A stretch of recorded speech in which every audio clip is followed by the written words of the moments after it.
Good morning, everyone. You all are welcome to the workshop on reviewing the manuscript organized by the Staff Development Center with the coordination of Senate Research and Higher Degrees Committee of this university, Vayam University of Sri Lanka. On behalf of the Vayam University of Sri Lanka, I warmly welcome Professor Y.G. Sandanayake. Professor Sandanayake is the resource person of the workshop today, as I have already informed to you. If I introduce Professor Sandanayake in brief, she is a proud product of University of Moratuwa, and she possesses a bachelor's degree in quantity surveying. Also, she received her doctoral degree from the University of Wolverhampton, if I correctly pronounce Wolverhampton. Currently, she is a professor in the Department of Building Economics of the Faculty of Architecture, University of Moratuwa. She has quite good sum of scholarly publication, including journal papers, conference papers, and book chapters, etc. For her credit, I would like to state here that Professor Sandanayake has been consistently honored by number of international publications for her excellent research work. Among them, the Best Reviewer Award and award or the invitation to work as the guest of honor, etc., by leading international journals and publishers in the field are prominent. And in fact, those achievements of Professor Sandanayake motivated me to invite her as the resource person for this workshop on reviewing the manuscript. Dear Madam, we are honored to have you here as the resource person of this workshop.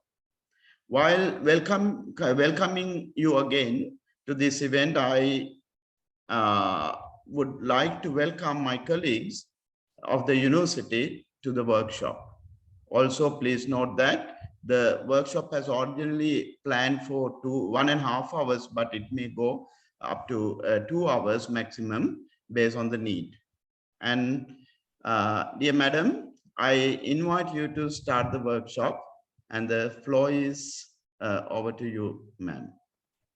Okay, thank you very much, Professor Darshana, for that interesting introduction. So, shall I share my slide? Sure, ma'am. Sure, you can. Sure. You have to stop sharing your screen. Oh, sorry. Yeah, I stop sharing.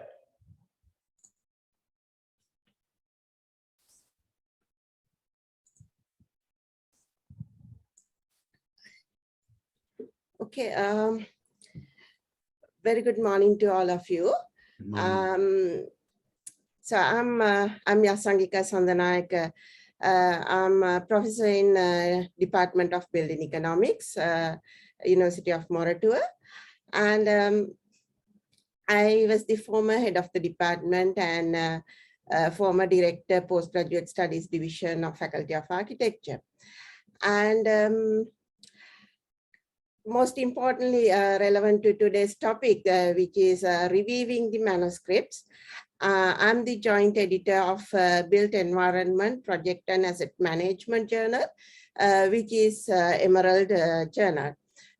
So today, what I'm planning to do is I'm planning to share my experience in working as the joint editor and reviewer of this particular journal, as well as in some other journals. So if I move into my presentation outline, so during today's workshop, I will explain you the steps involved in manuscript reviewing process, and how to become a reviewer, and how to review a manuscript. And finally, I will give you some tips for reviews and benefits of reviewing. Because before you be a reviewer, or before you review a manuscript, or as an author, it will be very important for you to know what is happening inside this manuscript reviewing process. So today I will share with you my experience as a joint editor of this BPAM journal. Right. So with that, I will move into the manuscript review process. Okay, wow. You have finished a big research project, and finally you have come up with some really original, novel, groundbreaking results. Now what next? Publish your research findings or perish? That is the big question that you have, right? So if you really think that you have very good original piece of research work, and they are very impactful to the society, to the research community, go and develop a paper, right? Go and develop a paper for a journal. So now you have to select a journal. So selecting a suitable journal is not my focus today, but I will move into what happens after you select a journal and what happens after you develop a journal paper. Now, once you finalize the journal article or manuscript, and when after it is ready for submission, submit the manuscript to the journal, right? Now, once you submit the manuscript to the journal, the next journey begins. So the next journey is a long journey. So there are a lot of people awaiting there in this journey to read your article and give you constructive feedback. So they shape your journal article. They shape your manuscript. They improve your manuscript, right? So this process, we call it as review process, paper review process. So what is review process? I think you may have experienced this particular, the content of this particular diagram or picture given in this slide. The top figure shows your original submission, right? What you have submitted to the journal at the outset. And then at the end of the peer review and revision process, the bottom figure shows what happened to your manuscript. Now, when it comes to me, I have this experience. My original submission is something and final submission is totally improved version. So what is this peer review, right? So let's see what is this peer review. So according to Wiley publishers, peer review is a process used to assess the validity, quality, and originality of articles before publication. So it is a process of filtering out invalid or poor quality articles. Now, according to Elsevier, peer review system validates academic work, and it helps to improve the quality of your articles, and also it increases networking possibilities within the research community. Now, there is one of the, there is a very frequently asked question in this manuscript review process. Once you submit the article to a journal, you do not know, most of you do not know what happens thereafter. So it is kind of a black box. So let's try to open up this black box and see what happens in this manuscript review process. And why in some situations, why the review process takes so long time, and why sometimes the review process happens too quickly, right? So this will be very important for you to improve the acceptance success rate. If you know the reasons for rejections, and if you know the reasons for acceptance, you can minimize the review process duration. So with that, I will move into this manuscript review process, and I will first give you an overview of this process, and then I will go into each step involved in this process. Now, once you submit a paper, once you authored a paper and submit it to the journal, editorial office or editor-in-chief receive the article. Then either editor-in-chief or assistant editor do the initial screening. Right? They do the initial screening and they provide feedback to the authors. I will go through each and every step in detail later. And then if editor-in-chief thinks that, okay, the paper passed the initial screening, then he will assign it to a handling editor. So a handling editor, there are different names used in different journals, and they may be at different capacity. They may be a joint editor, deputy editor, associate editor, guest editor, right? The various different journals use different titles, right?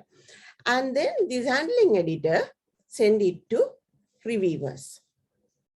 So reviewers individually do reviews, and then they send the feedback to the handling editor, then handling editor send it to editor-in-chief, and editor-in-chief send it back to authors. So this process continues until the paper finally accepted by the editor-in-chief.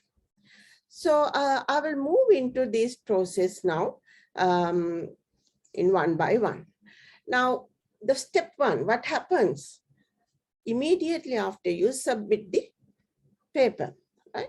So it received to the editorial office, and editor-in-chief or joint editor assign it to assistant editor for initial screening. So what happens inside this initial screening process? The assistant editor checks the article for its quality, whether it is a good quality article, and then check the completeness. The factors like, okay, whether the abstract followed the required structure, because in some journals they have predefined abstract structure, and whether the article is within the maximum word count, and then whether the authors have maintained the anonymity, right? Whether they have submitted the anonymous article. Then accuracy of tables, figures, figure numbering, and referencing. And then again, they check whether the article is fit for the journal style. Then another check that they do is they check the suitability, right? So under suitability, they check whether the journal is, the article is within the journal scope, or special issue, if it is a special issue submission, whether it is within the special issue theme.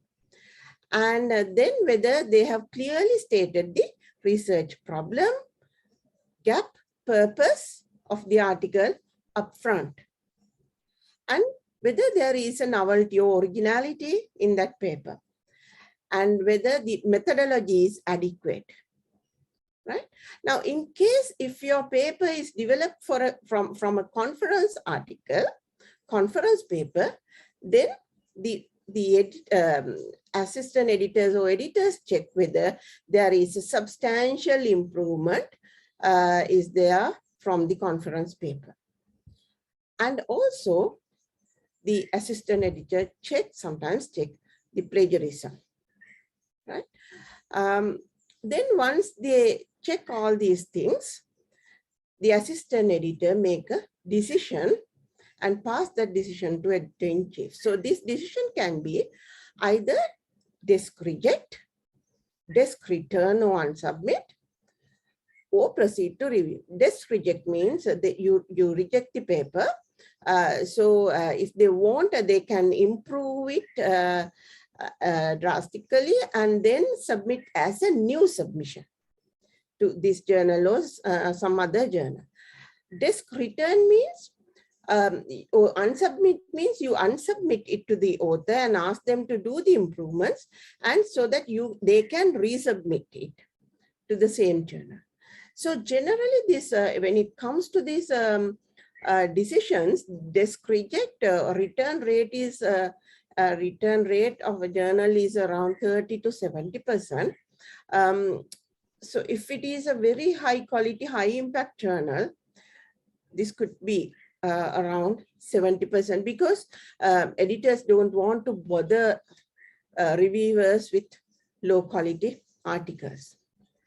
Right? So the other decision is proceed to review. Then the step 2.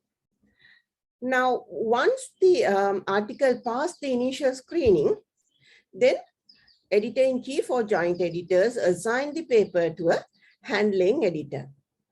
And the handling editor then start the main review process. So what happens in here is handling editor invites 2 to 3 suitable reviewers to review the paper. Right? So this is not an easy task. It is very difficult to identify suitable reviewers to review articles. And they select reviewers from the journal database. They select reviewers from their editorial board, from their personal knowledge. They do some online search and they go through the article list of references, right? So they use these kind of sources to select reviewers. And sometimes they use author supplied reviewers. Though it is not good to 100% rely on them, it is okay to take maybe one reviewer out of author supplied reviewers. Anyway, to get 2 to 3 reviewers to agree to carry out this tedious task, sometimes we may have to invite over 5 to 8 reviewers, and sometimes maybe even more, to get 2 to 3 accepted. So this particular process takes some time, because you have to send reminders again and again until they accept the invitation. Then once the reviewer agrees to review, normally the journal provide 2 to 4 weeks for review. Some journals, they have very tight review cycles. Sometimes they give only 1 week or 2 weeks, and some journals they give 4 weeks, and sometimes slightly little more. Once you receive the once the reviewer receive the request, they must accept, and then they start the review. But most of the time they accept the review request, but they do it at the last minute. So you have to send from the editorial office side, we have to send regular reminders to them, right? And sometimes at some point, the handling editor may have to invite someone else and give another 2 to 4 weeks time, right? And then reviewers send the report with their decision and comments to the editorial office. So this process generally take very long time, and it may be 1 to 3 months and sometimes even more. And I will discuss this process in detail under how to review a manuscript later. Then let me move into step 4, right? Now reviewers' comments. Now, if you look at reviewers' comments, sometimes reviewers' comments may be very good and constructive. Sometimes it may be contradictory, where one reviewer says, okay, fantastic article, right? Accepto, very minor comments. Whereas another reviewer may say, a rubbish piece of work, right? Major corrections or even reject. Now, during my review experience, I have come across this kind of contradictory situations where one gives minor comments, whereas another reviewer gave rejection, right? So it is a very, it is a very difficult situation to take a decision. So where as a handling editor, you have to go through the entire journal and see whether the first review report is correct or the second review report is correct, right? Or maybe sometimes the reviewer comments may be unhelpful, right? Because it may be due to reviewer has misunderstood the article, or it may be due to some conflict of interest, right? So in this kind of situation, the handling editor may have to seek some further reviews from maybe third or fourth reviewer, or maybe seek some help in resolving a conflict from an extra reviewer, right? And sometimes these reviewers, original reviewers, may request the handling editor to send the paper to a statistical experts or expert in a particular area to go through. So if they suggest something like that, the process may take some more time, right? So when all reviews are in, the handling editor compiles all 2 or 3 review comments and send the recommendation with the handling editor's comments to the editor-in-chief with the decision. So this decision could be either accept. So it is very rare after the first round of review. Second one is reject. It is very high in high impact journals. And third one is revision required. Revision could be either minor revisions or major revisions. Then step 5. Now this step 5, even though I mention it as step 5, it is kind of a cycle, right? So once reviewers send the reviewers comments to handling editor compiles them together, and then with his or her feedback, he send it to editor-in-chief. Then editor-in-chief compiles reviewers' comments, handling editor's comments, and editor-in-chief's comments and send it to authors.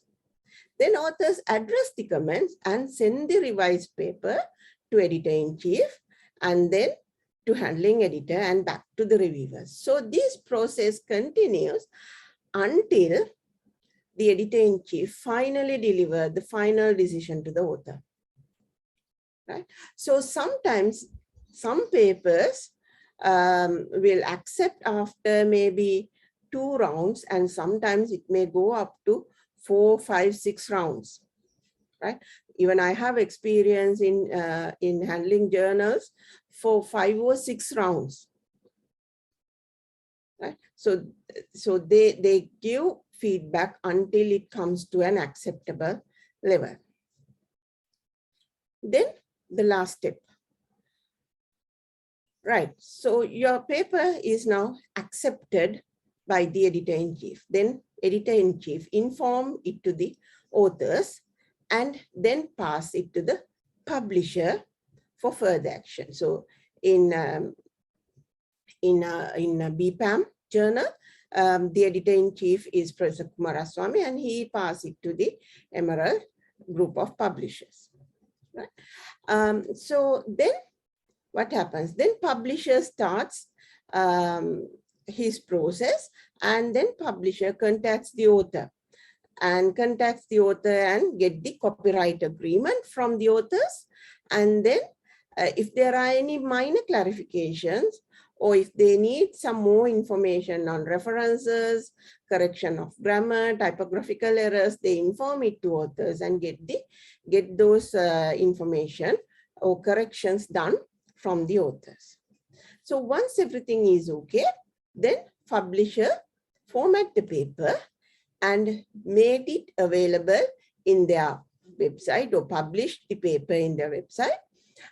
Or sometimes they publish it as early cite on the journal website.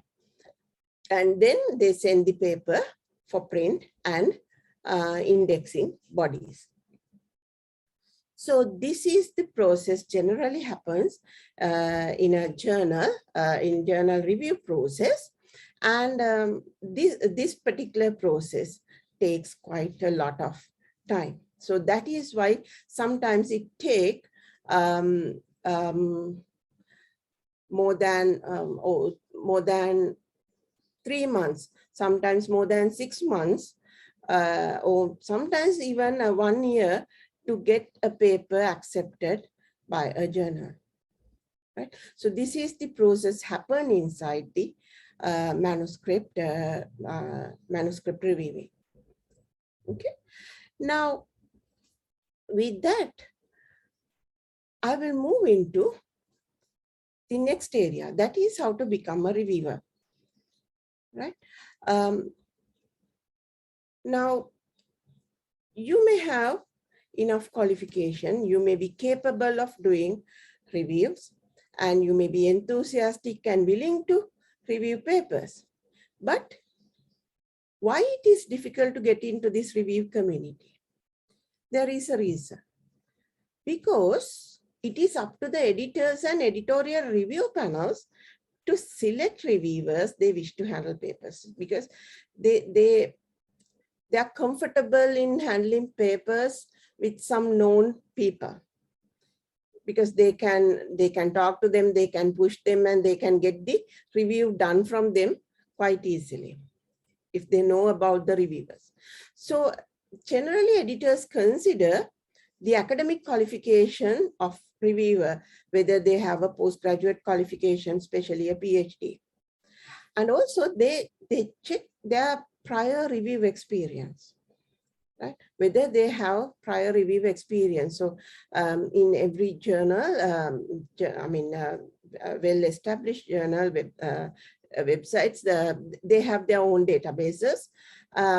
So they check their the prior review experience of reviewers. And also they check the research profile and publications of a particular reviewer in a given area. And also they go for recommendations from other researchers, right? But keep it in mind, the editors are always keen to help early career researchers. So if you think reviewing is the next move for you, contact editors. Talk to them at conferences and workshops, right? Show them that you are interested in being a reviewer of that journal. Right? And also visit the journal website and check on how to become a reviewer in that particular journal. Right? For example, if you have a Scholar One account, I think most of you have a Scholar One account. So if you have a Scholar One account, there is a section to complete area of expertise. So complete that area of expertise section, because editors frequently search reviewers using keywords, right?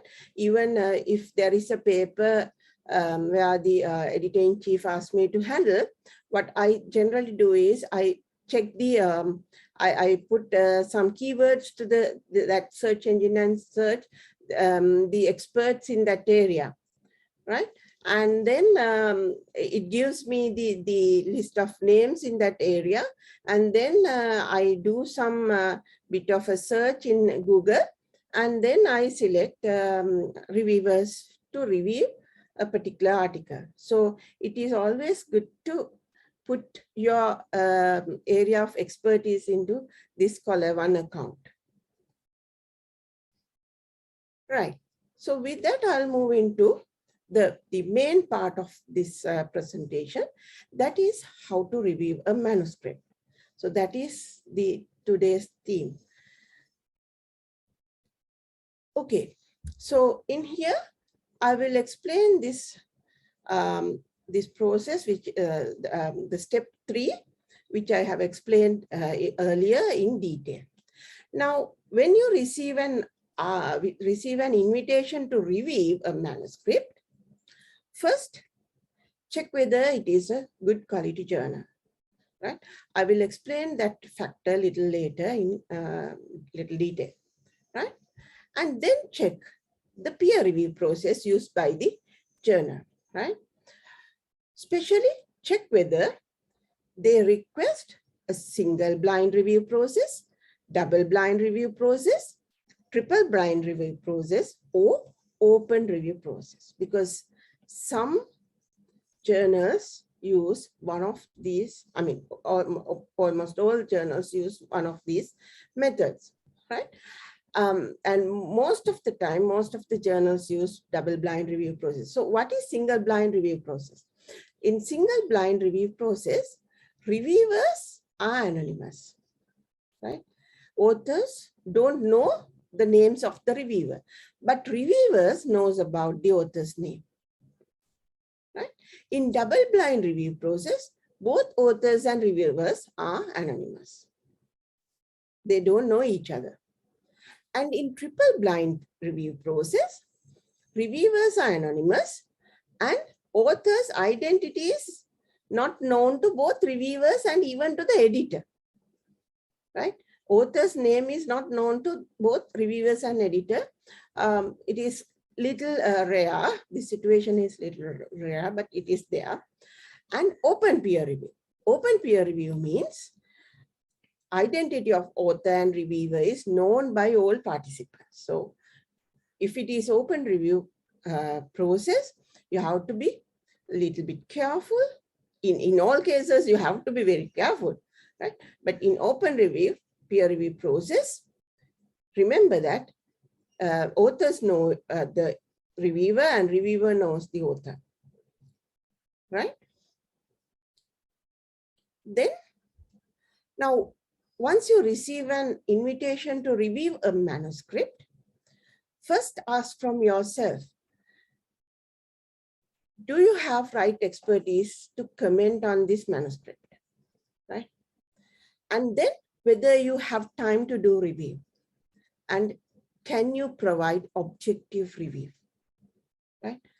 Do you have right experience or expertise to comment on the manuscript, whether you have time, and whether you can provide objective review.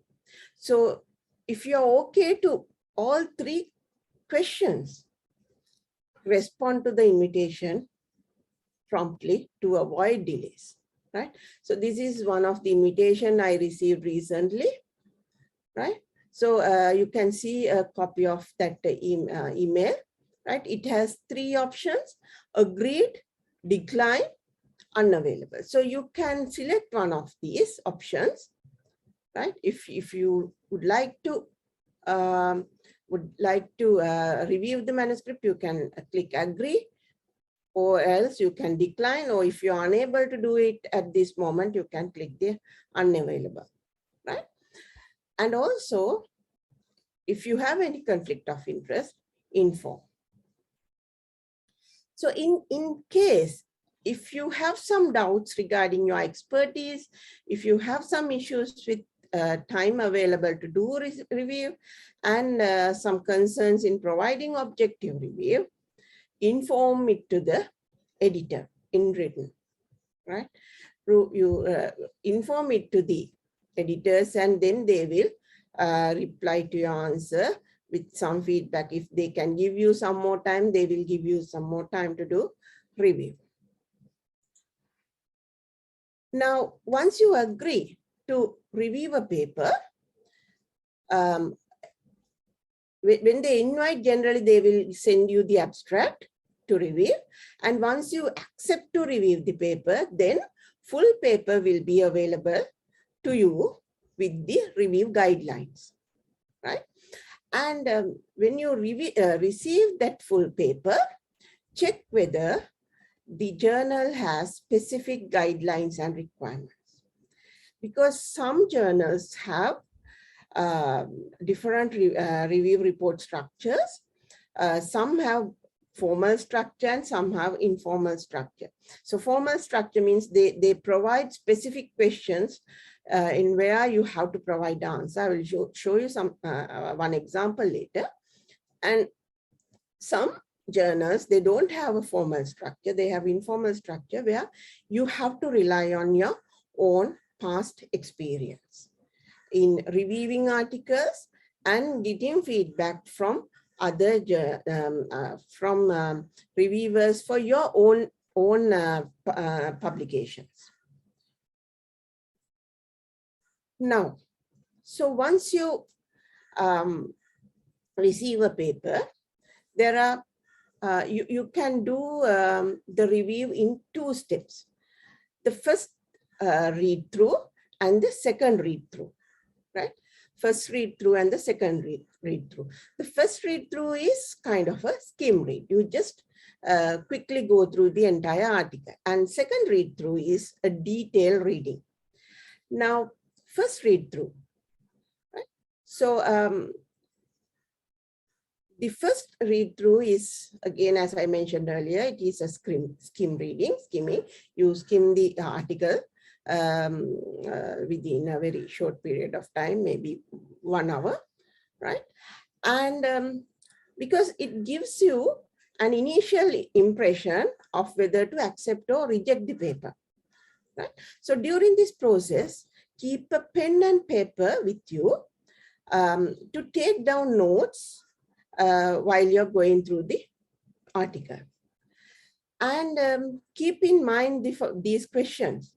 One is, what is the manuscript is about? What is the area, research area? Then, what is the research question addressed by the research? And is it relevant and interesting? Then originality. How original is the topic? What does it add to the subject area compared to other published research articles? Then methodology, whether the study has followed appropriate methodology. And writing, is the paper well written, right? Is the text is clear and easy to read? Then illustrations, whether paper includes tables, figures. What do they add to the paper? Are they necessary? And finally, conclusions. Are the conclusions consist with the evidence or arguments presented? Do they address the main question posed? So always try to find answers to these questions. Then, if you come across any potential major flaws, right? So these major flaws could include maybe outdated literature, right? Outdated literature, and use of discredited methods, or ignoring methods that is well known to have strong influence in a particular research area, or use of inappropriate sampling methods, or insufficient, unclear, and contradictory data. Or sometimes there may be, I have come across this situation where the authors present their own opinion without proper base, or inappropriate quotes from interviews or focus group discussions. So some authors, they present their own opinion,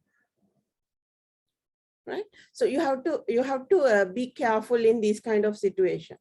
And where the authors draw conclusions contradict to their research findings, either statistical or qualitative evidence, right? So these can be considered as some major potential flaws in an article. So, so after initial reading, you can now draft a couple of paragraphs with the major flaws, right? You can just list or write a couple of small paragraphs about major flaws. So this paragraph could consist of the main research question, purpose of the research, research method, contribution of the research, and conclusions. Then summary on answers to, is the paper focus is interesting and important? Are the methods appropriate? And do the data support the conclusions? Right? So try to find out answers to these questions and jot down these points, right? So because this will help the editor to properly contextualize the research and add appropriate weight to your review report. And also it will show the author what key messages are conveyed to the reader, right? What they have conveyed to the reader, because in this case, the reviewer is the reader. So they can be sure they are achieving what they set out to do, right? So the above will help you to decide, you as the reviewer to decide whether the manuscript is seriously flawed and should be rejected, or whether it is publishable in principle and merits a detailed and careful read through. Right? Now, if you think it is not in good quality and better reject, right? Still, I recommend you to go through the whole paper another round carefully. So a full read through will also make sure that your initial concerns are correct and fair. You can properly come to a conclusion. You may find some really positive aspects that can be communicated to the author so that these authors can address those comments and improve their article and submit as a new article to the same journal, or submit the improved version to another article, to another journal. Okay, now the second read through. First read through is a skim read. Second read through. So once you have decided that article is publishable in principle, now you can take a closer look, right? So this will help you to prepare the review report. But you can still decide to reject it after second reading. Sometimes you may come across a major flaws during this second read through, right?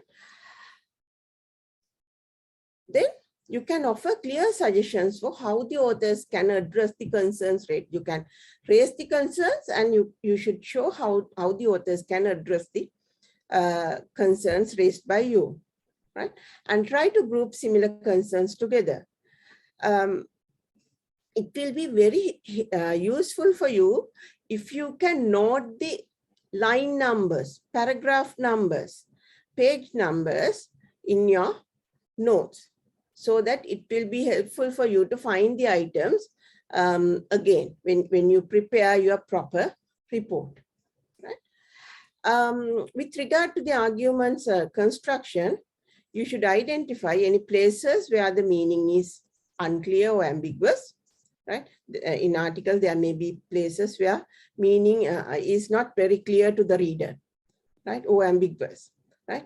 Where there are any factual errors, or where the places it has invalid arguments. So note all these things during your second read through. So now I will go through the second read through section by section, right? Section by section. Let's start from title and abstract of a paper. Right?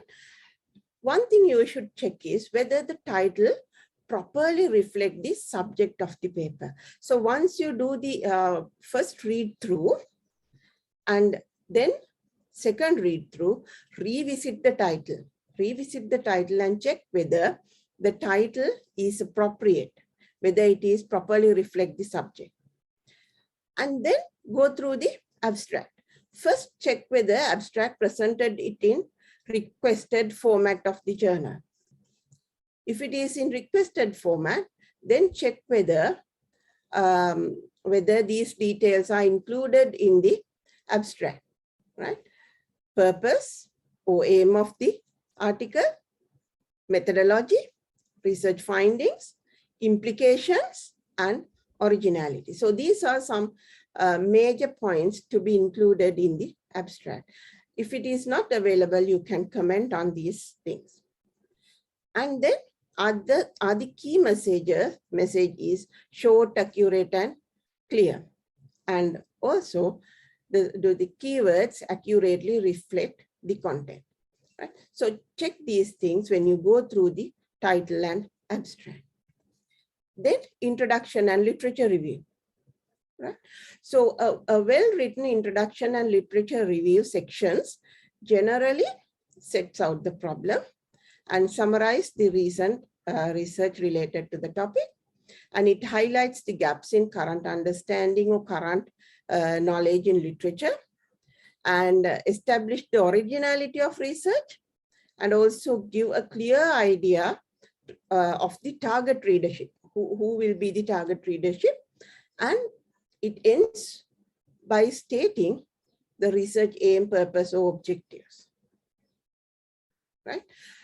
So after reading the introduction and literature review, you should have a clear impression on the article, especially about the originality of the article. And if the explicit aim comes as a surprise at the end of literature review, then that means introduction needs improvement. Right? They must properly establish the research problem which leads to research aim or aim of the research stated in this particular paper. Then methodology. So in academic research, it should be replicable, repeatable, and robust. Replicable. Right? So check whether there are sufficient use of, if it is experiment, control experiment, and sampling. Statistical analysis will not be sound if methods are not replicable. Right? So if research is not replicable, you have to take a careful decision on whether to reject or recommend major revisions. Then repeatable, right? Check whether authors have given enough information so that another researcher in the same area can carry out the research in a different context, right? So again, where the methods are not detailed enough, you can ask for the information and ask them to revise the methodology section or improve the methodology section. Then robust, right? Check whether there are enough data points to make sure data are reliable. If there are insufficient data, it might be appropriate to recommend revision. Now, sometimes some people do statistical analysis with, let's say, 20 samples. So in that case, if you feel that it is not enough, generally it is not enough, so you can ask them to collect more information and improve the article. Or sometimes some people will provide interview findings with interviews with 5 people. And when you read it, you may feel, okay, interviews with 5 people may be not enough. This paper should have at least interviews with 15 people or more than that to come into a reliable conclusion. So you can provide that feedback under research methodology. Then comes results and discussion. Right? So this section mainly presents what happened and what was discovered and confirmed. So good results and research findings section should contain or should describe in simple terms what the data show, and make reference to statistical or qualitative analysis, should provide critical analysis of data collected, and they should evaluate the trends observed and explain the significance of the results to wider understanding. And very importantly, they should revisit the literature to justify and elaborate their own findings. Revisit the already published research literature to justify their findings. And the good discussion should gather all information together. Authors should describe and discuss the overall story and suggest further research to take the research forward. So check whether there are any lapses in these areas in the article that you have to review. Then conclusions. Generally, it's no more than few paragraphs. May be presented as part of the results or discussion or in a separate section. And conclusions should reflect upon aim and whether you have achieved, the authors have achieved the aim or not, right? If the conclusions are not evidence-based, it's appropriate to ask them to rewrite or improve the conclusion. Then other information like images, graphs, and data tables. So if there is any piece of information which does not convey any message to the reader, better ask them either to remove it from the article or improve it suits to the article. Right. And also you have to be carefully check whether there are any images or tables have been edited or manipulated to emphasize the argument made by the authors, right? So if you feel that information has been edited or manipulated without a proper explanation, it is better to highlight this in a confidential note to the editor in your report. You can send confidential notes to the editor. So generally there is a section to put confidential notes to the editor, right? Then a list of references. Check the accuracy, adequacy, and balance of referencing. Accuracy, check whether they are accurate and whether they are formatted according to the style requested by the journal. Check whether they are adequate, whether the authors have presented relevant and recent articles, and also balance, right? Are they helpful to the reader? Is it over resilient on self-citation, right? Sometimes some authors put their own publications, they self-cite, right? If you find, let's say 3, 4, 5 articles from one author in the list of references, it could be possibly self-citation. So have they given due recognition to the initial discoveries and related work? So this is again something that you have to check, right? And during, when you check the references, sometimes you may find, or you may have already knew of very similar paper. This may be because author overlooked it in their literature review, or it may be because it is very recent, or it may be published in a journal slightly outside their usual field, right? There may be a very well-known similar research paper, right? Maybe author have overlooked it, right? Or maybe it's a very recent publication where the authors have missed it. Or published in a area or journal outside your field. If you are in a construction field, if this particular journal published in manufacturing or operation side, then there is a mismatch. It will not be available in their list of references. So it will be very helpful for the author if you can point out these recent similar publications in your review report, so that the authors can go through it, and if it is relevant, they can cite it in the revised submission. And if you suspect any plagiarism, including self-plagiarism, but if you can't recall or locate exactly what is being plagiarized, notify it to editor. And most of the editors have access to plagiarism checking software. So if they found any plagiarism, they can properly address it ahead the publication. Then language. Right? So remember that not every submission is well written.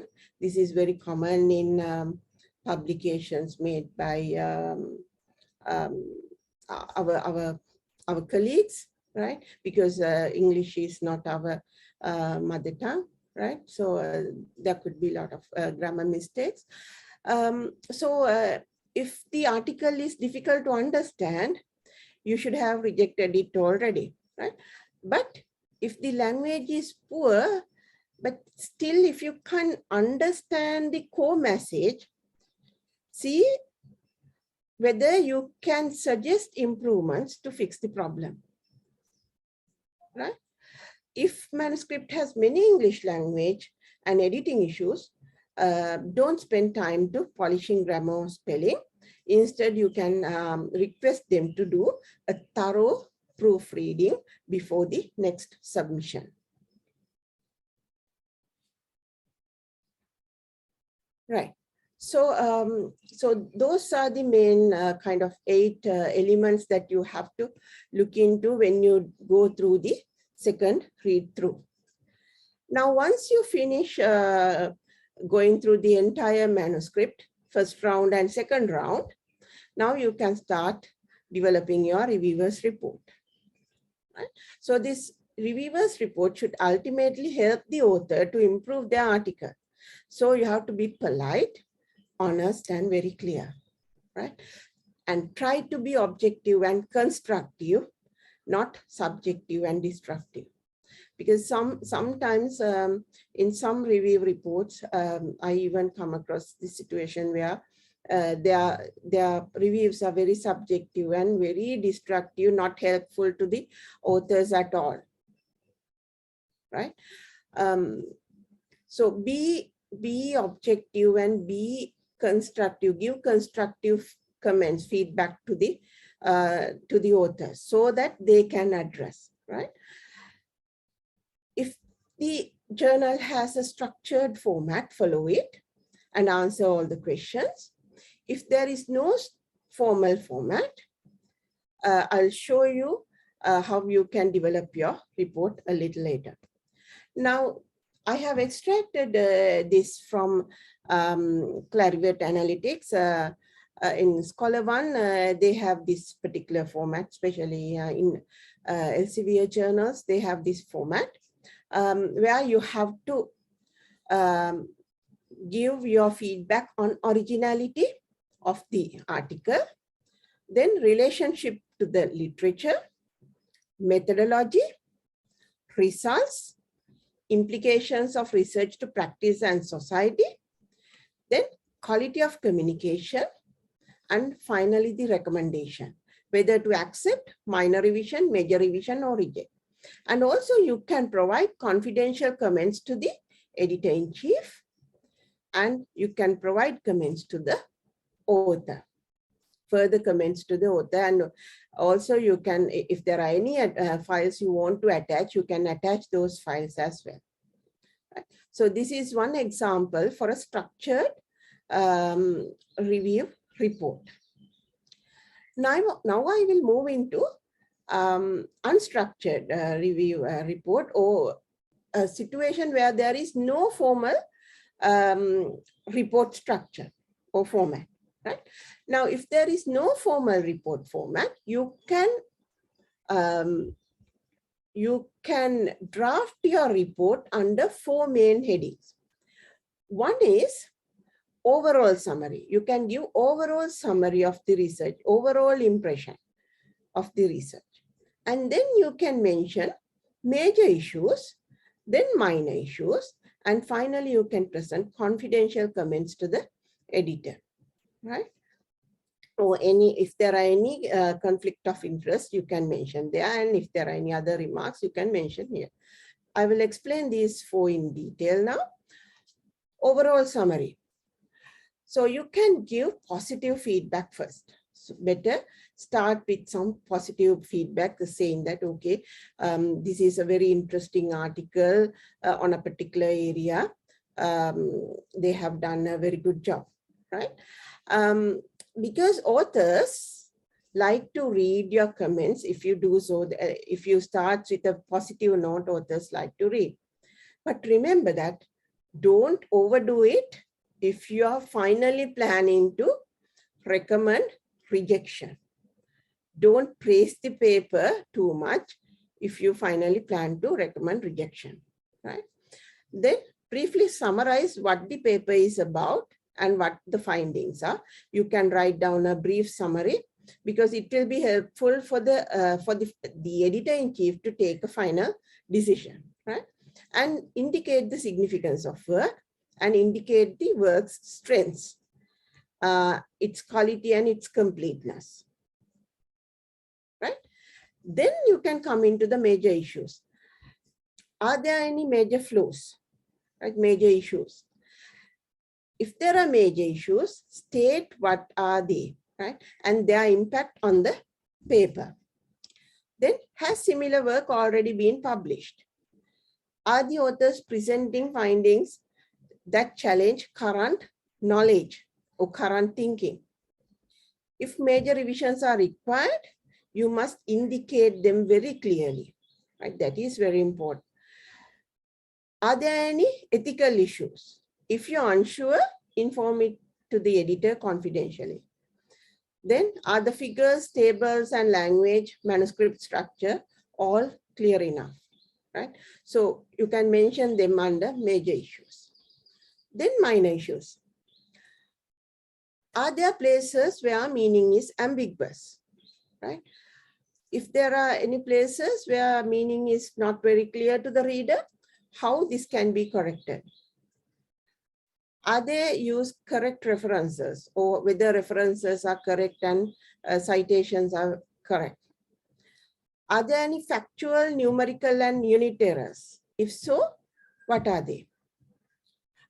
Have they labeled tables and figures appropriately? Are they appropriate, sufficient, and correctly labeled? If not, why? Which are not? You must mention it clearly once again. And then you can put some additional information. Are there any confidential information to share with the editor? Are there any conflict of interest?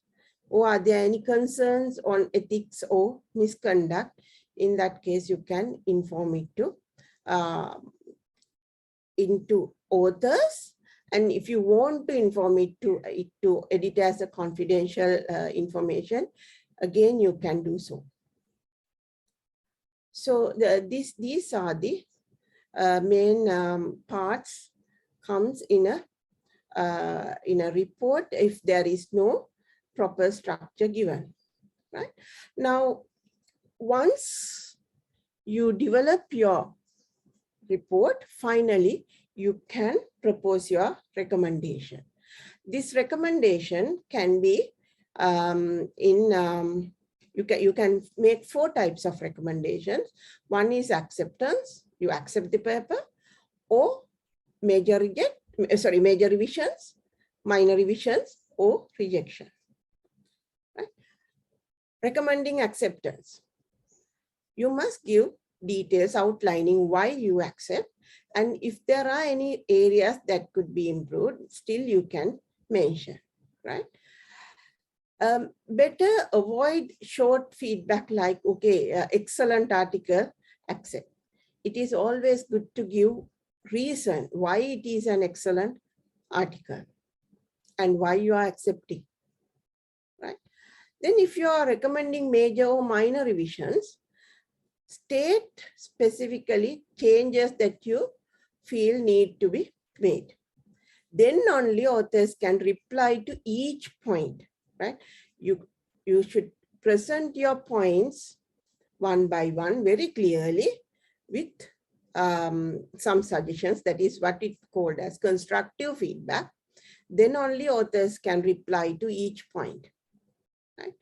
And be clear on your comments to the author and which points are absolutely critical if the paper is given an opportunity for revision. And also you may choose to state whether you wish to carry out post-revision review too. Generally, if you give major revisions, I always suggest you to do a post-revision. Sometimes after maybe 4 or 5 rounds, if you feel, okay, there are still very minor revisions, but you do not want to read it again, but the editor-in-chief or handling editor can handle it, right? Then you can pass that message to the editor-in-chief or handling editor that you do not want to read this article anymore. It is now up to the acceptable level, but there are still some minor corrections to be done. Then recommending rejection, right? State it clearly in your review and give constructive feedback describing the ways that they can improve the research in future new submission to the same journal or to a different journal, right? If your comments are not detailed or helpful, one thing is it will not help the editor to make a proper decision, right? And if manuscript have serious flaws, you should not spend a lot of time in polishing your review report, right? And also, this is very important, avoid make confidential critical comments to the editor while being very positive, polite, and encouraging to the reader. Then again, it will mislead the editor in taking decision. It will be very difficult for the editor to make a decision, because sometimes they are very polite, they are very positive when they give comments to the author, but when we look at the confidential notes, there is a big list of confidential comments to the editor, and those are negative comments. So better not to do these kind of things. Right. With that, I will show you a few examples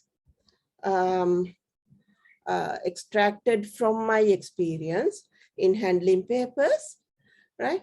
Some comments given by reviewers for originality. Let me read only a couple of items. The paper deals with an interesting and relevant issue on delay analysis techniques to analyze delays in road construction projects in Sri Lanka. The paper has potential of becoming an interesting contribution, but there are some concerns regarding methodological analysis. Another one. This is an interesting topic and paper. It presents a model to incorporate sustainability in bid evaluation. However, the literature review is quite weak. More work is required to get it to a publishable standard as indicated in the feedback. I look forward to reading your revised version in due course. Right? What I have read is just two examples. Some more examples are given in this slide. Then relationship to the literature. Again, one example. An adequate understanding of relevant literature demonstrated, but paper is not well placed within the context of Sri Lanka. So maybe the paper title is about Sri Lanka and the literature review related to Sri Lankan context may be limited. So that is why he has, the reviewer has mentioned this particular comment. Another comment, the literature review lacks coherence. It needs to develop a coherent picture of the factors that contributes to or impact on sustainable learning environments. These factors must be rooted in a fuller analysis of literature listed in table 2. The review needs to be brought up to date, right? And some of the resources seem quite dated. The structure of the review is also not very clear. So they have given some feedback on how to improve and which parts of the paper should be improved. And again, another example, references like Bona and Walker and another citation given here could also be cited in literature reviews. So that they are now proposing some literature which can be included into the literature review. Then methodology. Right? One example, in the literature review, author developed few propositions. Author needs to bring them up in the methodology to test them. How did you test them? In the methodology needs to mention how did you analyze qualitative analysis, qualitative data. If you use in vivo software to analyze, it needs to show the coding structure and cognitive maps to identify relationship of theme. Needs to show how did you develop different themes. Right? Another example, this study constructed 3 case studies using semi-structured interviews and documentation reviews as the main data collection method. However, interview questions are not provided. Without listing the interview questions, the validity of the interview results is questionable.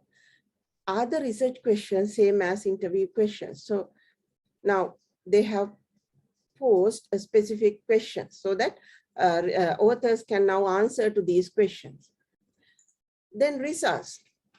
One comment. The results did not answer the question adequately. The conclusion section is very short and not adequately tied to the results. Another one, results are clear and concise. Even though I would like to have seen more detailed discussion, specifically comparing with the existing body of literature. That means they're asking them to revisit the literature and strengthen their results and discussion. Then implications for the research. Implication of the research to practice and society. The conclusions can be improved and the implications of this research can be further elaborated. What are the benefits of the findings, to whom they are beneficial, how the findings can be used to improve the prediction, what features of the site meetings, etc., to realize the benefits can be discussed. Right? So now they have given some suggestions, what kind of areas that they can highlight in this section to improve the implication of the research. Then quality of communication. The list of reference or reference list needs to follow the format of the journal. I'm afraid the quality of English has affected the overall quality of the paper. I will suggest this paper to be proofread as a considerable amount of grammar mistakes are found in the manuscript. Right? And again, you can give more details, like if you look at the bottom box, last box given in this slide, right? Page 7, line 60, one with to be deleted, right? You can now give specific details, right? Again, some other comments like title needs to be reviewed to ensure that it is actually reflect the content. But if you give this kind of suggestion, it will not be that helpful to the author. If you can suggest an improvement, then that will be helpful for the reader. If you can say why it is not reflecting the content, what is missing in the title, then it will be helpful. Otherwise, it will not be helpful to the reader, to the author, right? And then you can give some specific information like, okay, sentence 14, 16 are not providing logical argument. Page 1, line 27, delete on the, right? So likewise, you can give specific comments to the authors. Okay, so that is basically how to do a review, right? How to review a manuscript, right? Now with that, I will move into some tips for reviewers, and I'll show you some benefits of reviewing. As I mentioned earlier, it is very important to select good journal to review, right? So when you select a journal to review, always select a good reputed index journal or journal with good impact factor, right? Now, what are those good journals, right? In our field, we consider Web of Science co-collection, right? Maintained by Clarivate Analytics as good journals, right? They are cited, they are indexed in Science Citation Index Expanded, Social Science Citation Index, Arts and Humanities Citation Index, and Emerging Source Citation Index. So we consider them as good journals. And also Scopus Index journals, right? You can go for Scopus Index journals. And also you can check Scimago Journal Country and Journal and Country Ranking, or SJR website for good journals, where they have identified Q1 journals, Q2 journals, Q3, and so on. Right? So I always recommend people to select good quality or high impact journals when they review articles. Now, if there is an invitation from a reputed index journal or with a journal or from a journal with a good impact factor, accept the invitation, right? And also do frequent reviews. Because once the editor-in-chief is familiar with you, they will give you an opportunity to join the editorial team, right? This is how I came into this position. I started with the as an editorial review board member. Before that, I met Prof. Kumaraswamy in some forum, and then we became friends. And then I get into their editorial review board, and then I got a position in editorial advisory board, and then I became associate editor of the journal, and now I am promoted to the joint editor of the journal, right? So likewise, you can gradually climb in this ladder, right? But you have to get into this process. Now, this is a recent request I received from one of the good journals in my field, engineering, construction, and architectural management. I received this on November 14th, and I decided, yes, I should accept this because the article is in my area. So I accepted that invitation to review this particular article. Right? So don't only stick into one journal. Accept if there is an invitation from a good journal, accept it and do review. Right.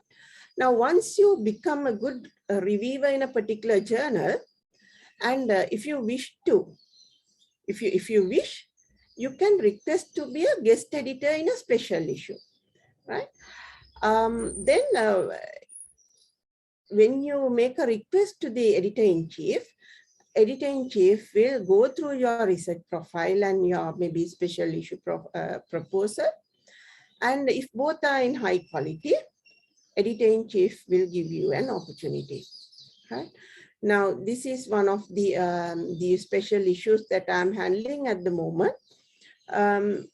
So this is the second special issue that I got to be the guest editor in BPAM journal because I did my first special issue in 2000, as I remember, 2017. And then Professor Kumaraswamy wanted me to handle this particular special issue on a particular, special area. So currently I'm handling this special issue apart from my general joint editor role. So when you're selecting a good journal to review, I always recommend you to avoid predatory scholarly open access publications, right? Especially the journals available in Beall's list, right? Now, every day I am getting two or three requests to be a member in editorial board, right? Those are from unknown sources, right? generally I just ignore them, right? But this is one example where I received this invitation through one of the very known source. We have a research community or research group called CNBR, right? That the CNBR is a research group, consists of researchers from every part of the world related to construction industry. They publish information on scholarships, they publish information on journal issues, conferences, etc. Right? Now, this particular email received on somewhere, I think November, 17th November, it says, dear colleagues, I would like to invite suitable qualified candidates to express an interest in serving on the editorial board of a new international peer-reviewed journal, the International Journal of Construction. IJC will be launched by the Australian Institute of Construction Management in December 2021 in Australia, right? So this is an email that I received from this group, and there were some subsequent replies that I received through the same group. The first one, it says, can you explain what is Australian Institute of Construction Management is? I can't find it via Google of internet, and it seems strange that a journal by such an organization would be run out of China. Who knows, right? And another reply, I am equally concerned about the Australian Institute of Construction Management because this is the first time of hearing about it, though I have been in Australia for over 4 years. And again, another reply from one of my professors. I learned from him long time back, and he's now in Australia for several years. And he replied too, same here, I inquired a few as well. It is concerning, right? Now, that is why when you receive a review invitation, do a bit of search before you accept, right? Do a bit of a search, because your good name is number one, right? You have to maintain your good name. So be careful when you accept a paper to review. Then why do we do review, right? One is, it is our academic part of our academic duty. And you may be interested in a particular area, right? And you maybe want to keep up to date with the latest development before your peers, right? Or you maybe want to build association with prestigious journals and editors, and maybe for your career development. So what are the benefits that you can gain by reviewing a paper? One is you can get free access to journals. Now in Emerald, they grant free personal access up to 40 Emerald Journal articles across range of studies, right?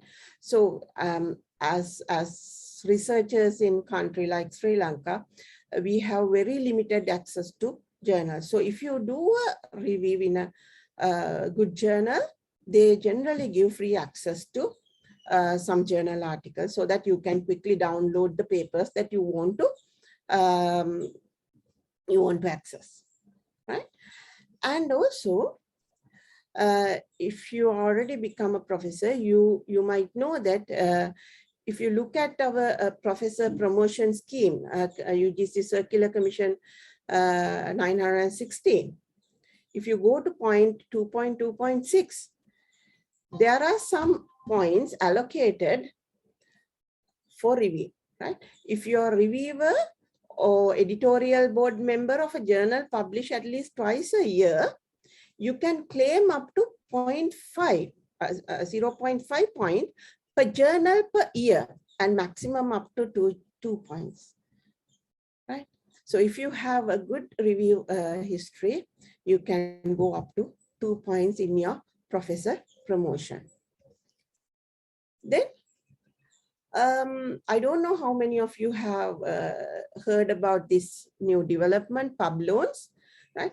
Pub loans, you can be listed in pub loans.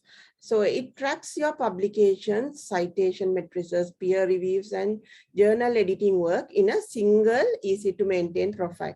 So it is something similar to your Google Scholar profile or Scopus profile, but something added in this pub loan is it shows your peer review and journal editing profile to the external parties, right?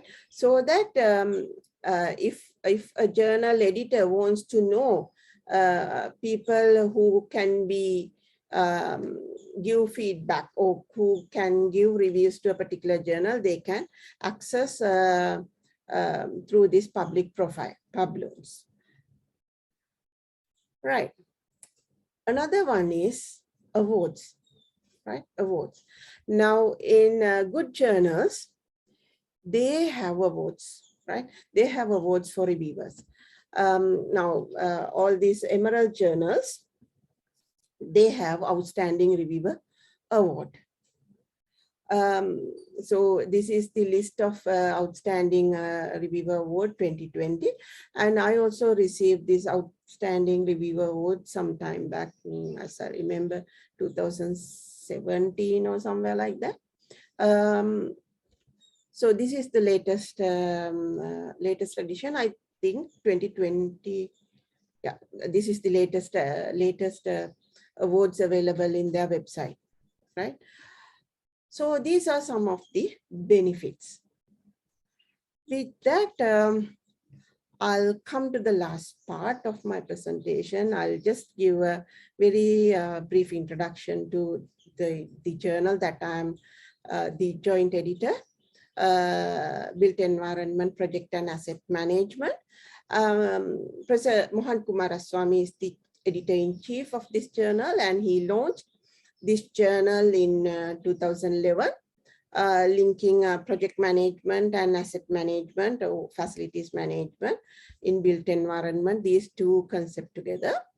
And I joined this journal around 2016. And we are planning to publish 6 issues. We are planning to go for 6 issues in 2022. And it is indexed in Scopus and ranked in Clarivate and Emerging Source Citation Index. It is a CIB recognized journal, one of the 3 journals recognized by CIB, and it indexed in many other indexing bodies. So the site score in 2020, the site score is 2.4, and 2021 site score tracker shows it has 2.7, a huge improvement.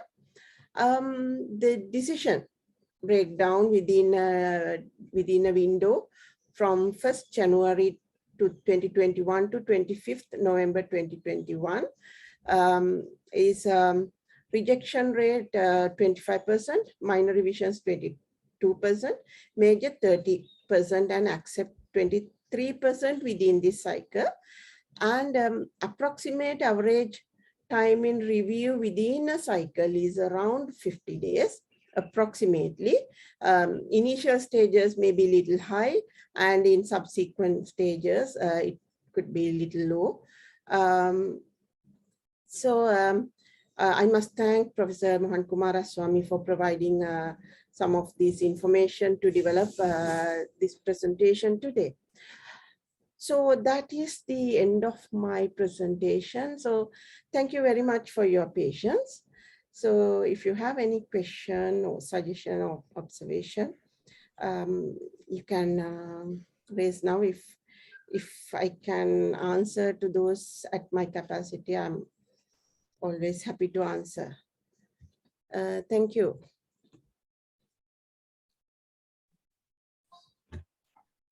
Good morning, madam. Yes. Yes. Dr. Just a simple question. How do you find time to do all this? I think it's a lot of time consuming, tedious process.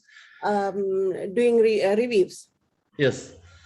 Of course, yes. It is not an easy task.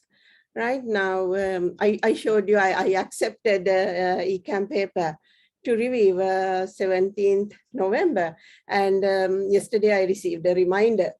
Yes, it is not easy task, but if you have a willingness to do, you could somehow find time to review a paper, because I consider it as a good method to improve my knowledge on research area, because sometimes I may not have time to go through journal articles that I want to review, but by force I have to review, I have to read this and get more information if I accept to review papers. So I'm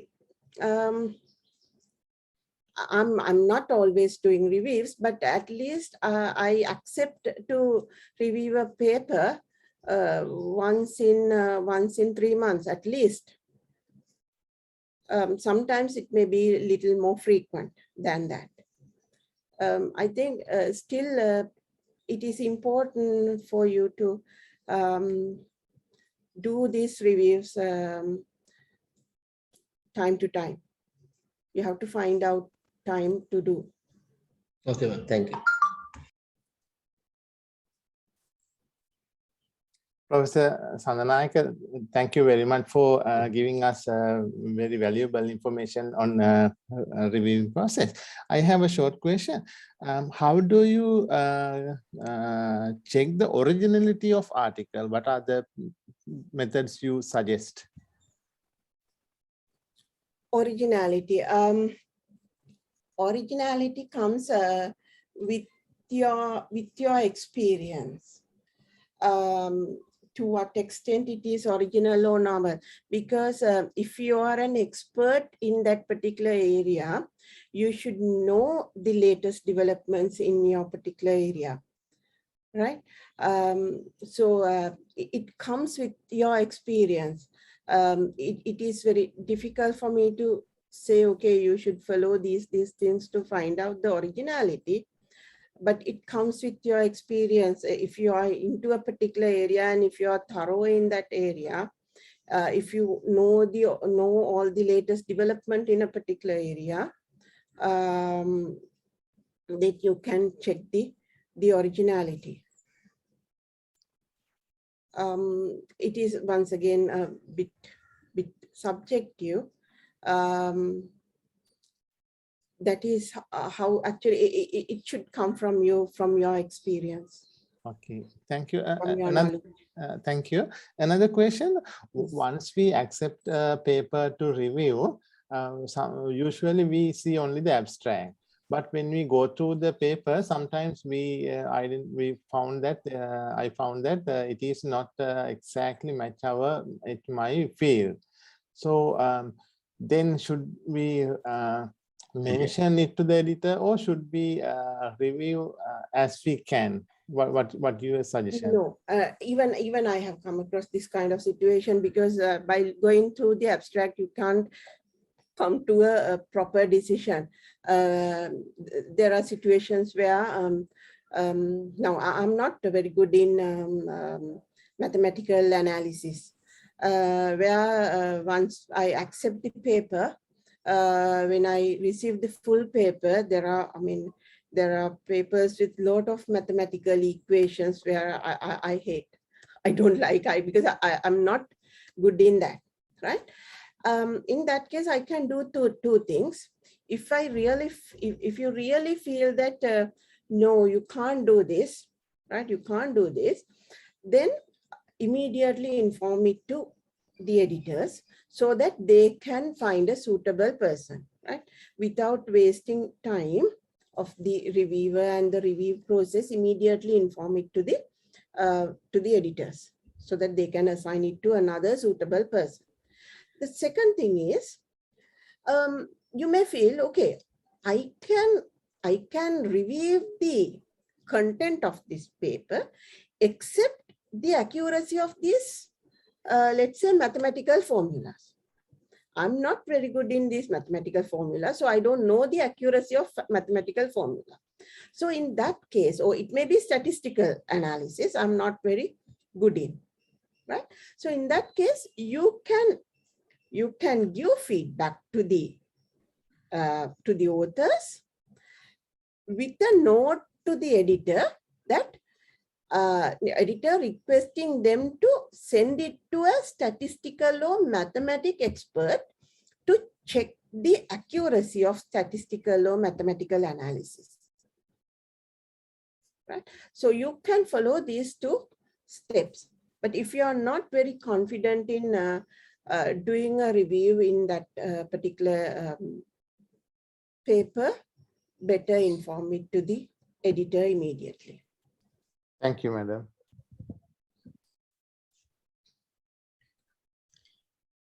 Prof. Sandanayake, Yes. I to have a small question. This is not a big one, but sometimes when we submit articles to manuscript to a journal, editors send some papers for the review. And do you think that it is okay to accept such? Because my concern is that I'm going to be the author and also a reviewer in the same issue. Will it be an issue? That means, if I clarify it again, you submit a paper while it is under review, the editor sent you a paper yes. to review. Yes, yes. Okay. I don't see any issue in reviewing paper, because your paper will be handled by a different set of reviewers, and you are handling a different author's paper, right? Yeah. If you are ethical, right? If you provide a good ethical review, then I don't see any issue in doing a review. No, I don't see any particular issue. If you don't take any personal concerns into the picture, right? Assume the editors finally reject your paper, and if you are doing a review of another journal, if you don't take a revenge from that journal article, so then that is fine. We have to be very professional in here. Okay, thank you. Any other questions or clarification from the audience? Hello, madam. Yes, Hiranya. yes, Hiranya. So sometimes this is actually not directly related to the reviewing, but when we submit the paper, when we receive the reviewers' comments, though if it is two reviewers, sometimes those comments are in two ends. Yes. So then how we have to address that issue, because some the one is saying that is good, other one needs more changes or the improvements. Yes. Now, as I mentioned earlier, it could be due to various reasons. One reason may be one reviewer may have taken it quite lightly, or the other reviewer may have taken it very seriously, and maybe due to kind of misunderstanding, right? These could kind of contradictory results could come due to these reasons. So as an author, you have to first carefully go through the reviewer's feedback. Now, it is even quite common. Even currently, I'm handling a couple of papers, a few papers, and those papers, one even there is a situation where one accepted after second round, and another reviewer has given major comments, right? So it may be very surprising to the authors why while one accepting, another one is giving major comments. So It may be due to the second authors still feel there are some major flaws in your article, right? So carefully go through the review report and answer to all questions. Now, even if there is one accepted your article, when you provide reply to your to the reviewer's comments, put the comments made by accepted reviewer, right? And thank them, right? First thank them for their acceptance and their constructive feedback, and then go to your major comments, right? The reviewer who has given major comments, and address them one by one, right? Address them one by one. And if you feel that there is a misunderstanding made by the second reviewer, you can still clarify, right? Clarify it to the reviewer, because anyway, this handling editor is going through both comments and they give you their feedback, right?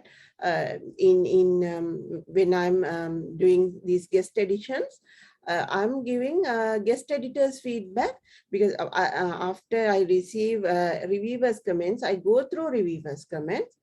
If they are valid, as a guest editor, I also highlight those points, right? So go to guest editors' comments or handling editors' comments. It may be joint editor and editor-in-chief. So go to those comments and see whether they also highlighted the same comment.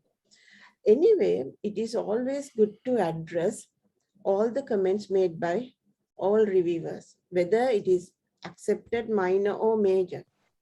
And there are situations where one mentioned minor corrections and another reviewer mentioned reject, right? Still you address all the comments made by the reviewer who rejected your paper, right? Actually, currently I'm handling that kind of situation.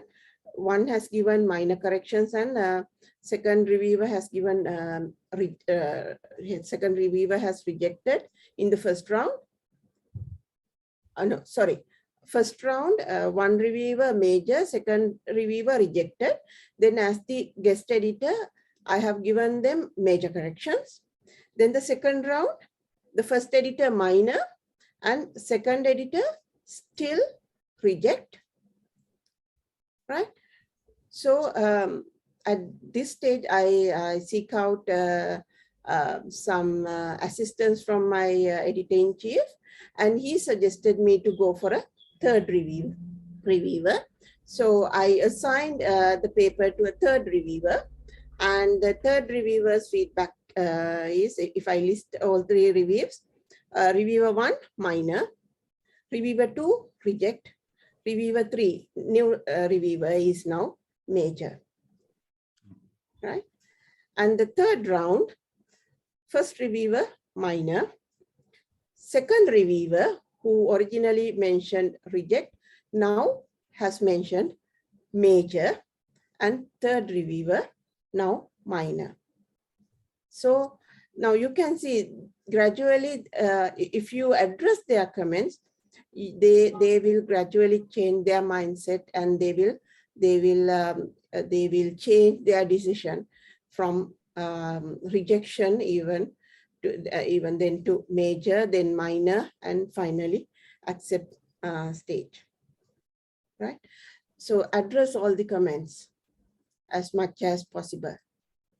Anyway, the handling editor is there to check whether those comments made by the editors are, whether they are feasible. Did I answer to your question?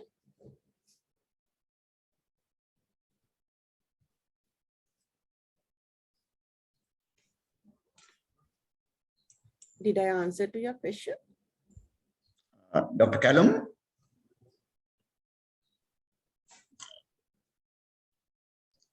It looked like he was disconnected. I see. I think you will upload this to your Moodle, right? So, Yes, Professor. Now we are experiencing a power cut. Really? So, but Okay, I'm okay, logging Dr. using my phone. I see. So he may be connected Connected. in a couple of minutes. Any other question before we wind up this workshop? Okay, seems that there are no any other questions, so let's come to the end of the workshop, and we will finish the workshop. And at the end, I would like to thank Professor Yasangika Sandanayake for spending her valuable time to help our colleagues in the YMB University to improve themselves. And during the workshop, what I noticed several points, and I'm so much happy to note the mindset that Professor Yasangika proposed to be a reviewer, and she very categorically mentioned that during the review process there are a set of guides to help authors to improve the work. So we need to catch the work or take the work with a positive mindset, with the aim of improving the manuscript that reviewer received. And even if during the workshop, she mentioned that even if we are going to reject the manuscript, we need to provide clear reason so that authors can improve their document, their manuscript further, and submit for submit to the same journal or other journal for the consideration. And also Professor mentioned that talk about the manuscript reviewing process. We have several journals here in YMB University. Thus, manuscript reviewing process that Professor discussed would be helpful for them to improve the journal reviewing process particularly. And it is really useful to know the several steps to be followed by the reviewer. And also I'm really like to or love to know the 8 points that are kind of checklists that Professor put forward for a reviewer. And also I am sure that the knowledge and the understanding of this reviewing process and the checklist, etc., would help our members to be not only the effective reviewers or successful reviewers, but also to be the good authors as well. And also some of the tips that you have given at the end for both papers to select the papers and the journals for reviewing will be helpful to our members. And Professor Yasangika Sandanayake, we are really we really love to have you here for this session, and your support help us to enhance our understanding about this reviewing process. By thanking Professor Yasangika Sandanayake for her dedicated work despite her busy schedule, I would like to thank the participants as well. And at the same time, I would like to thank Dr. Susantha Vijayasinghe, the chairman of the Senate Research and Higher Degrees Committee. And also I would like to thank one of our former students. She's Dr. Tanuja Sandanayake, the sister of Professor Yasangika Sandanayake. And she kindly helped me to contact Professor Sandanayake. But once I talked to Professor Sandanayake first time, I understood that how easy to communicate and build relationship with Professor Sandanayake. Thank you very much for your inspiring replies and agreeing to help us help our members.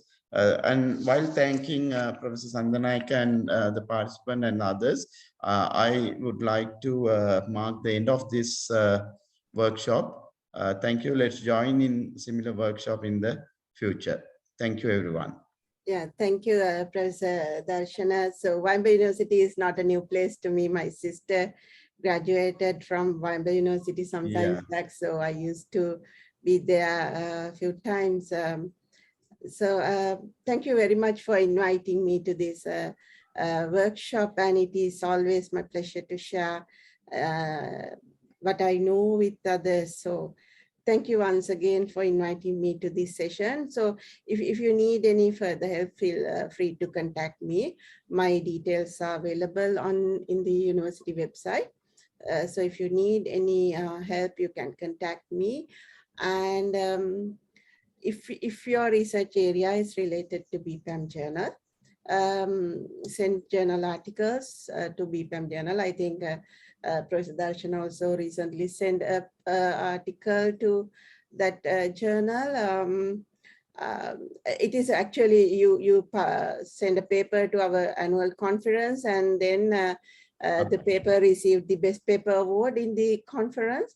And then we invited selected papers to improve and publish in a special issue where in every year we publish a special issue out of our conference, a special issue based on quality papers. And now I think your paper is now available for early sight, isn't it? Yes, it is available. But